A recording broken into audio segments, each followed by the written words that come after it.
अस्सलाम वालेकुम नाज़रीन, मैं हूँ एडवोकेट ज़ुबैर कुंदी। आज का वीलॉग बहुत अहम है।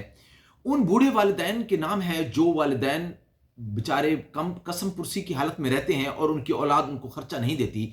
तो वो क्या कर सकते हैं जी? वो औलाद के खिलाफ वो अदालत में केस कर सकते हैं, फैमिली कोर्ट में वो केस कर सकते हैं। और औलाद पाबंद है कि वो अपने बूढ़े वालिदैन को नान और नफ़का दे, उनका खर्चा दे, उनका ख्याल रखे। लाहौर हाई कोर्ट ने इंतहाई खूबसूरत फैसला दिया है। और कानून कानून तो मौजूद था, लेकिन उसको मज़ीद एक्सप्लेन कर दिया गया है। कानून थोड़ा खामोश था, उसको मज़ीद वजाहत कर दी गई है। तो इस जजमेंट का किरदार बहुत अहम है। इस फैसले ने उन बूढ़े वालिदैन के लिए खुशी की एक नवीद दी है कि वो वालिदैन जिनको उनके बच्चों ने छोड़ दिया है और उनके पास रिसोर्सेज नहीं है, तो वो अपने बच्चों के खिलाफ नानो नफका का केस कर सकते हैं। जी बिल्कुल। अजहर इजाज ख्वाजा बनाम एडीजे केस में मिस्टर जस्टिस राहील कामरान शेख साहब ने इंतहाई खूबसूरत फैसला दिया है। और उन्होंने ये इस अपने हुक्म में ये लिखवाया है कि जो बूढ़े वालिदैन हैं वो उसी तरह से खर्चा वसूल कर सकते हैं जिस तरह से एक जो फैमिली इश्यूज में, जो फैमिली मैटर्स में फैमिली कोर्ट ही उसको देखेंगी और फैमिली कोर्ट ही उसका फैसला करेंगी।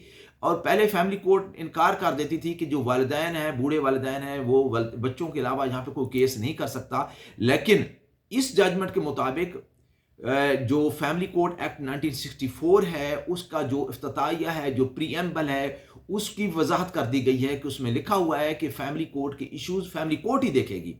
इसके अलावा अदालत ने एक एमेकस कुराई अपॉइंट किया था, साद खान। उसने भी अपनी एक ओपिनियन में ये बताया है कि डीएफ मुल्ला का जो लॉ है, मोहम्मदन लॉ, उसमें भी वाज़ेह तौर पर लिखा है कि ये बच्चों पर अखलाकी तौर पर और इस्लामिक जो रिस्पॉन्सिबिलिटी है कि वो अपने वालिदैन को मेंटेन करे।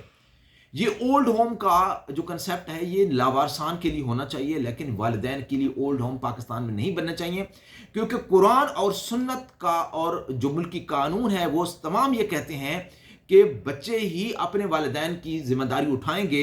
अगर नहीं उठाएंगे तो अदालत ज़बरदस्ती करेगी, बच्चे के खिलाफ डिग्री पास होगी। और कोई भी अगर बच्चा जवान है और कमाता है और खुद से वो अपने आप को मेंटेन कर रहा है, तो उसकी रिस्पॉन्सिबिलिटी है कि वो बूढ़े वालिदैन का ख्याल भी रखे। अगर वो ख्याल नहीं रखेगा तो उसके खिलाफ डिग्री पास होगी, वो जेल जाएगा और उसकी जायदाद की कुर्की भी हो सकती है। तो लिहाजा अब मुझे ये वीडियो बनाते हुए बहुत खुशी महसूस हो रही है कि वो बेसहारा वालिदैन जो बेचारे पैसे मांगने के लिए छोटे छोटी गुजारिशात करते रहते थे, या वालिद उनको बच्चे पैसे नहीं देते थे, उनके लिए एक इंतहाई खुशी की नवीद है कि वो अदालत में आए, केस फाइल करें और पहली तारीख पर उनका खर्चा शुरू हो जाएगा। तो ये एक ऐसे कवानीन जो हैं, ये जो जज का ऑर्डर होता है या जज की जजमेंट होती है, वो भी मुल्क की कवानीन का हिस्सा बन जाता है। और ये कानून का एक माखज़ है कि जो जज का फैसला होता है वो भी कानून ही कहलाता है। तो इस तरह से जो मुल्की मफाद में कवानीन तो बनते रहते हैं, सियासी मफाद में बनते रहते हैं, अवामी मफाद में कवानीन बनने चाहिए। और ख़ास तौर पर एक जो इसकी रिस्पॉन्सिबिलिटी है असम्बली की, लेजिस्लेचर्स की, कि वो इस मामले में मज़ीद कानून साज़ी करें और वालिदैन के हकूक़ के तहफ़्फ़ुज़ के लिए भी कवानीन वाज़ेह होने चाहिए। लिहाजा अब वालिदैन इस जजमेंट की रूह से फैमिली कोर्ट में जाकर केस कर सकते हैं और अपने हकूक़ हासिल कर सकते हैं। बहुत शुक्रिया।